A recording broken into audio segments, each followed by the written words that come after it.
you doing this morning? Your colleagues have tested positive, and it looks like it was that Amy Coney Barrett gathering at the White House to introduce her to lawmakers. That really was the place where so many people were exposed.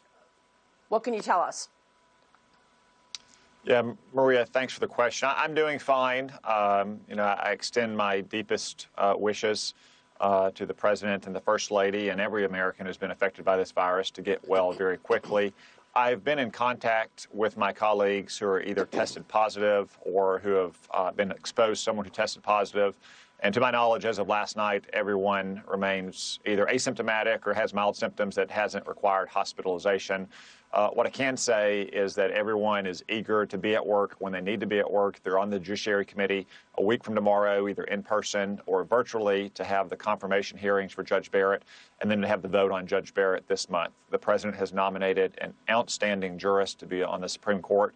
I visited with her this week. It only confirmed my high opinion of her. I suspect that's going to be the case of the American people when they see Judge Barrett at her confirmation hearing starting a week from tomorrow.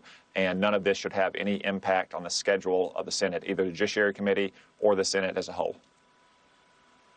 Yeah, I want to just point out that we showed video of the event with Amy Coney Barrett. Not everybody at the event has contracted COVID-19, obviously, but 3 senators have, and that's why I mentioned that event. But tell me about the proceedings. You say you are confident that you will be able to, in fact, have the nomination hearings for Judge Barrett.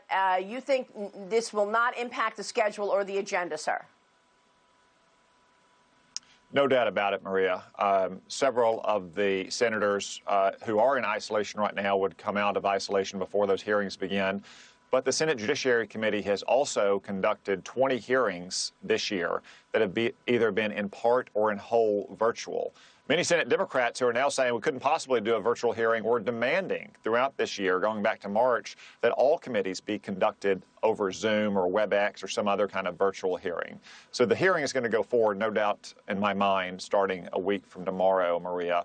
And then on the Senate floor later this month, first off, I think every senator who's currently tested positive or is in isolation will be back to work under normal conditions, as other senators have been as well, like Rand Paul or Tim Kaine.